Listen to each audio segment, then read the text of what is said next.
হাসপাতালের ল্যাবরেটরির দায়িত্বে থাকা ল্যাব এক্সপার্টের বিরুদ্ধে স্থানীয় এলাকা থেকে বিস্তর অভিযোগ ছিল। গোলাঘাটি বিধানসভার অন্তর্গত কাঞ্চনমালা প্রাথমিক স্বাস্থ্য কেন্দ্রের ল্যাবরেটরির দায়িত্বে থাকা ল্যাব এক্সপার্টের প্রতিনিয়ত হাসপাতালে সঠিক সময়ে আসে না বলে অভিযোগ। শুধু তাই নয়, হাসপাতালের চক্ষু চিকিৎসক সহ অনেকেই সঠিক সময়ে এই হাসপাতালে আসেন না বলে স্থানীয় সূত্রে দীর্ঘদিনের অভিযোগ। মঙ্গলবার স্থানীয় মানুষের সেই অভিযোগের সত্যতা যাচাই করতে হাসপাতালে ছুটে গেলেন মহকুমার বিভিন্ন সাংবাদিকরা। এদিন সকাল 9টা থেকে 10:30 পর্যন্ত ল্যাবরেটরির কক্ষ এবং চক্ষু চিকিৎসকের কক্ষ সম্পূর্ণ ফাঁকা ছিল, যা প্রত্যক্ষ করেছে বিভিন্ন সাংবাদিকরা। এদিকে এদিন সকাল 11টা নাগাদ হাসপাতালের পুরনো বিল্ডিং এর অন্য একটি কক্ষে ল্যাব এক্সপার্ট তথা স্বাস্থ্যকর্মীকে পেয়ে সাংবাদিকরা সেখানে প্রশ্ন ছুড়ে দিলেন। সেখানে ল্যাব এক্সপার্ট জানান তিনি নাকি কিছুই জানেন না তার বিরুদ্ধে কি অভিযোগ রয়েছে।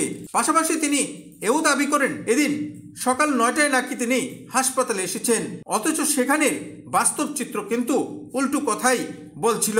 এদিকে স্থানীয় সূত্রে অভিযোগ, হাসপাতালের মেডিকেল ইনচার্জ ঈশিতা সিনহা এ বিষয়ে তেমন কোনো উদ্যোগ গ্রহণ করছে না। এখন প্রশ্ন হচ্ছে, তথাকথিত ডাবল ইঞ্জিনের সরকারের সুশাসনের এই ভগ্নদশা কবে কাটবে এবং রাজ্যের মানুষ সঠিক চিকিৎসা পরিষেবা কবে পাবে? দিদি, আপনি কি কাঞ্চনমালা পিএসসিতে ল্যাবরেটরি দেখতে আসেন? আচ্ছা, আপনার বিরুদ্ধে এলাকা থেকে এলাকার বিভিন্ন জায়গা থেকে যে একটা অভিযোগ করতেছে, আপনি অফিসে নাকি ঠিক সময়ে মানে ঠিক টাইমে আসেন না প্রায় সময়। এই বিষয়টা নিয়ে আপনি কি বলবেন? দেখুন দাদা, এটা অ্যাকচুয়ালি আমার নলেজে নাই যে আমার পেশেন্ট আসে বা পেশেন্ট ঘুরে যায়, এরকম আমার নলেজে নাই।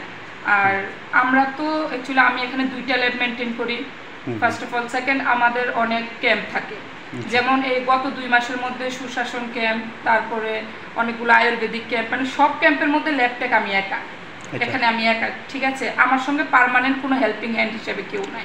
আজকে কয়টা নাগাদ এসেছেন? আজকে 9টা না, এই 10টা 10:30 নাগাদ এমওয়াইসি ম্যাডামের সাথে আরেকজন ছিল।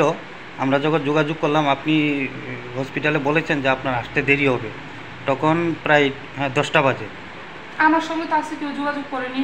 তো এলাকার যে অভিযোগগুলো আপনি কি বলবেন? এগুলো কি দাদা আমার কানে এগুলি নেই, আমি এর আগে এগুলো আর শুনিনি, এজন্য আমি এটা নিয়ে আজকে কিছু বলতে পারি। ব্যুরো রিপোর্ট, আকাশ ত্রিপুরা।